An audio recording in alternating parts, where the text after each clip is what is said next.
Welcome to our channel. Today we how to verify title transfer documents with Opendoor, full guide step by step clearly. To verify title transfer documents with Opendoor, start by gathering all relevant documents. Ensure you have the title transfer form, purchase agreement, and any addendums. Log into your Opendoor account using your credentials. Navigate to the Documents section within the dashboard. Locate the title transfer documents that were sent to you. Download the title transfer document for review. Open the document and check for the seller's information. Confirm that the seller's name matches the name on the original title. Next, verify the property's legal description. Ensure the legal description matches what is listed in public records. Review the buyer's information to ensure accuracy. Check for necessary signatures from both parties. Make sure any additional required documents are included. Contact Opendoor's support team if anything appears to be missing. Once everything is verified, you can proceed with the closing process.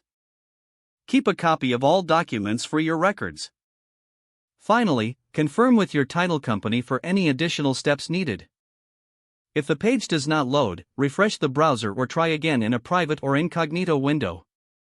Make sure you are using the correct email address, then retype it carefully to avoid small typos. If your password is not accepted, use the reset option and create a new strong password you can remember. Check your spam folder for verification or security emails, then complete any requested confirmation steps. Enable two-factor authentication if available to improve account security and reduce unauthorized access risk. After signing in, review your profile details so your contact information and settings are accurate and current.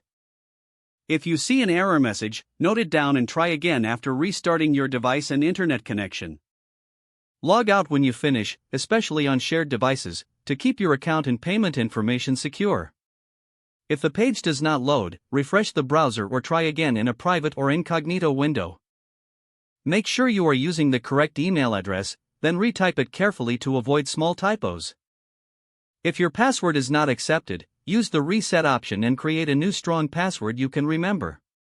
Don't forget to like this video and subscribe to our channel for more step-by-step tech guides.